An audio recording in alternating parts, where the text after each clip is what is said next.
Daniel viu muitos tronos serem colocados, e em um deles, envolto por fogo, se assentou um ancião, o próprio Deus. Está lá no verso 9. Milhões serviam o ancião, em uma atividade de julgamento, enquanto cada animal recebia um tempo de vida. Aí verso 10, 12. Daniel reconheceu ali que Deus é quem levanta e derruba impérios. Ele permite que alguns continuem por um determinado tempo e faz com que outros desapareçam. O capítulo 7, portanto, apresenta um Deus que comanda tudo, um Deus que está no controle. Como mencionamos, até o capítulo 6, um Deus que cuida de eventos do passado. No capítulo 7, um Deus que cuida de eventos do futuro. Deus cuida disso, um Deus que está na história, um Deus presente. Um Deus que revelou eventos do futuro para que nós pudéssemos ter certeza, ao ver os eventos se cumprindo, que o maior de todos os eventos, a sua segunda vinda, também se cumprirá. Nesse capítulo 7 é mostrado também a autoridade dos reinos que é concedida ou retirada no céu. A sucessão dos reinos nos ensina que o leão alado era a Babilônia, personificada por Nabucodonosor.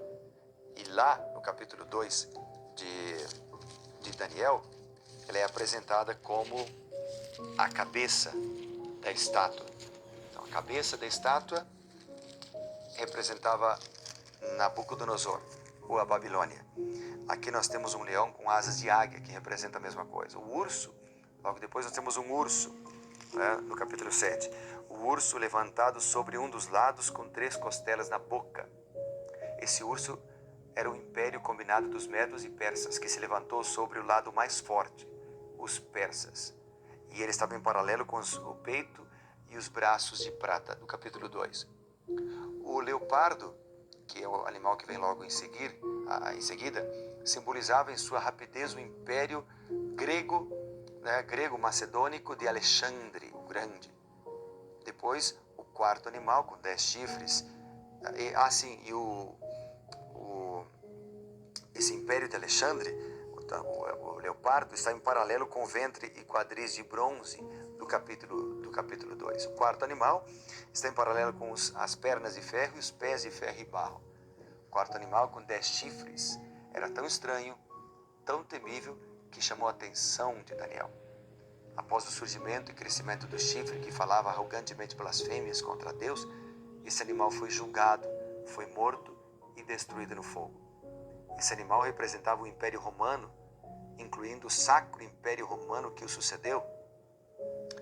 Daniel recebeu ainda a informação que os 10 reis eram 10 reinos, que o poder, representado pelo chifre pequeno, falaria contra o Altíssimo, mudaria os tempos e a lei, está lá no versículo 25, e oprimiria os santos por um tempo, tempos e metade de um tempo. Essa frase foi preservada num dos pergaminhos com o livro de Daniel, que faziam parte dos manuscritos do Mar Morto, nas cavernas de Qumran, onde estavam ali vários documentos. Como a palavra traduzida por tempo também significa ano, então nós temos ano, anos e meio ano, ou seja, 3 anos e meio. Se considerarmos ainda que o ano judeu tinha aproximadamente 360 dias, chegamos a 1260 dias ou 1260 anos. Se aplicarmos o princípio de interpretação profética, que um dia profético significa um ano, Números 14, 33 e 34, Ezequiel, nós vimos lá no capítulo 4, fala sobre isso. Então, nós chegamos ao período de 1260 anos de perseguição movido por Roma contra os cristãos em geral, e que começou no ano 538 sob o imperador romano Justiniano, e contra os cristãos que não se submeteram às doutrinas humanas impostas por Roma eclesiástica que se seguiu. O império dos 1260 anos mostrados ao profeta Daniel é o mesmo que foi mostrado a João em Apocalipse 12. Agitado e aterrorizado com tudo aquilo que estava vendo, a sucessão dos reinos, o chifre blasfemo, os justos sendo mortos, juízo investigativo divino, juízo executivo, Daniel pergunta o significado de tudo isso e recebe a informação. Os reinos passariam, mas os justos que sofreram de modo destacado sob o poder do quarto animal, por fim, receberiam o reino e o possuiriam para sempre. Está ali no capítulo 7, e o versículo 16, versículo 18, apresenta esta promessa. Essa visão dada a Daniel no capítulo 7 fornece segurança e esperança a todos nós que seguimos a Deus.